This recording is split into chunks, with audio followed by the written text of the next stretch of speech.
Bonjour à tous, c'est François de QSI France. Nous sommes le jeudi 12 octobre 2023. Pour la troisième et dernière partie vidéo de cette présentation concernant les monnaies numériques, nous parlerons de la monnaie numérique de Stellar, le XLM. Qu'est-ce que c'est? À quoi ça sert? Comment l'utilise-t-on? Et comment s'en procurer? Stellar est la mère de toutes les blockchains. Le Lumen ou XLM est la monnaie numérique native du réseau Stellar. Cela signifie que le XLM est une devise virtuelle décentralisée, donc qui n'est pas contrôlé et centralisé, qui par le biais de la blockchain open source Stellar, de ses protocoles, de ses logiciels, de ses serveurs, de ses technologies et de son système cryptographique, permet de réaliser des échanges dans le monde entier de manière fiable, sécurisée et traçable sur le registre, sans aucun organe de contrôle. Nous revenons ici au principe fondateur de la crypto-monnaie. Le XLM de Stellar est donc ce jeton qui navigue dans les eaux du QFS et peut être apparenté à l'énergie circulant dans les veines et les artères de notre matrice quantique. Les lumens sont synonymes de lumière et se déplacent à des vitesses inimaginables sur ce réseau.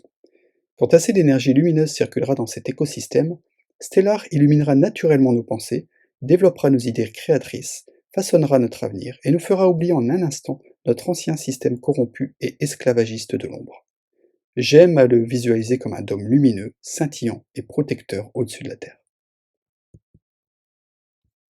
Les XLM ou les Stellar Lumens sont donc ceux qui circulent en toute sécurité sur le QFS. Si une personne voulait par exemple envoyer 100 € en CBDC à une autre personne à l'autre bout du monde, il se connecterait alors sur son portefeuille Stellar et lui enverrait en quelques clics instantanément ces 100 €.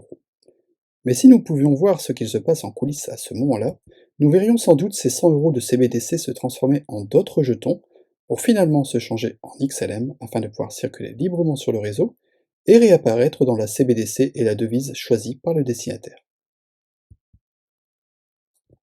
Une blockchain utilise toujours un jeton natif pour qu'elle puisse fonctionner. Ce jeton, appelé aussi monnaie numérique, permet d'accéder aux fonctionnalités et services qu'offre cette blockchain.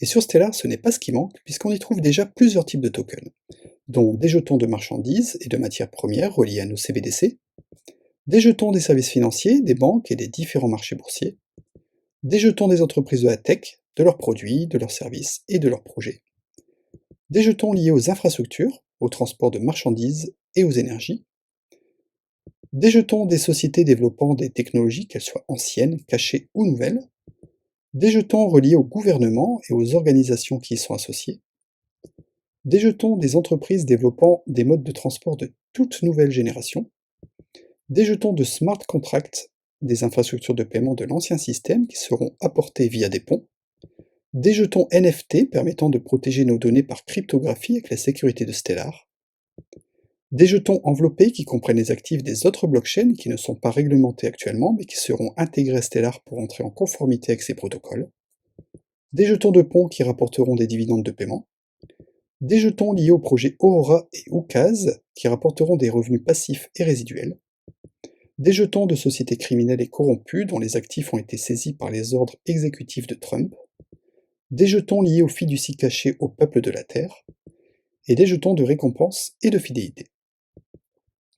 Je viens ici de vous énumérer une partie de ce qui se trouve déjà sur Stellar et qui a construit les fondations de notre nouvelle matrice quantique. Mais Stellar ne fera que grandir, encore et encore, au fur et à mesure que les gens l'utiliseront consciemment ou inconsciemment.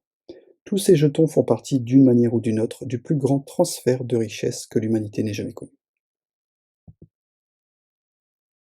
La monnaie numérique de Stellar nous permet donc tout simplement d'utiliser notre nouveau réseau construit pour nous, le peuple, et d'accéder à des sphères financières qui jusque-là n'étaient réservées qu'aux élites mondiales. Beaucoup d'opportunités sont déjà à saisir et beaucoup d'autres le seront à l'avenir. Stellar nous réconcilie avec l'argent, nous redonne notre souveraineté, nous permet de créer consciemment un capital d'une toute autre manière, et surtout nous permet de créer et financer d'ambitieux projets humanitaires pour améliorer et changer la vie des gens. En attendant que tout soit automatique pour les peuples, nous avons déjà la possibilité de transformer notre monnaie numérique fiat actuelle en monnaie numérique cryptographique de Stellar. Ceci est possible grâce à des rampes d'accès fiat vers crypto qui sont différentes selon le pays dans lequel nous vivons et la banque dans laquelle notre compte bancaire se trouve.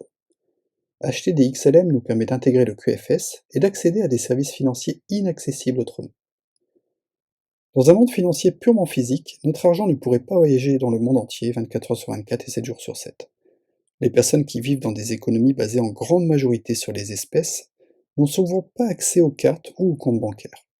Mais un téléphone et une connexion Internet est plus que suffisant pour pouvoir en sortir. De plus en plus de technologies parallèles se développent et offrent des possibilités de paiement avec des actifs cryptographiques. C'est le cas de Visa et de Mastercard par exemple, qui, grâce à leurs différents partenariats avec Stellar, Gnosis et Immers entre autres, nous permettra d'utiliser nos portefeuilles cryptographiques chez n'importe quel commerçant et ainsi nous détacher complètement des services bancaires actuels et de ne plus avoir besoin d'utiliser de rampe de sortie crypto vers fiat. Le prix du XLM a oscillé entre 1 dixième de centime d'euro en 2014 et 61 centimes d'euros en 2018, son plus haut pic. À ce jour, il coûte moins de 10 centimes d'euros, cela représente environ 10 XLM pour 1 euro. Ceci est donc très accessible et très abordable. Pour acheter des XLM, vous avez donc de multiples possibilités qui s'offrent à vous, mais celles-ci sont variables et dépendent de deux choses, comme j'ai dit précédemment. Du pays dans lequel vous vivez et de la banque dans laquelle se trouve votre argent. En France, beaucoup de banques bloquent l'achat issu de plateformes d'échange de crypto-monnaies. Libre à vous donc d'effectuer des recherches sur les différentes façons d'acheter des XLM par rapport à votre situation géographique et à votre banque. Rejoindre le quorum QSI le plus proche de chez vous est une très bonne façon pour débuter sereinement. Je vous rappelle que QSI n'est en aucun cas un conseil financier et qu'il est plus que recommandé d'effectuer vos propres recherches avant tout investissement. Voilà pour cette dernière partie vidéo, j'espère que cette présentation vous aura plu et vous aura aidé à voir plus clair dans les différents types de monnaies numériques. La vidéo qui suivra sera un petit tutoriel sur la façon la plus facile et sécurisée d'acheter des XLM depuis la France à ce jour. Nous utiliserons MoonPay, la passerelle de paiement partenaire de Stellar avec une carte bancaire depuis l'appli App Store. A très bientôt, salut!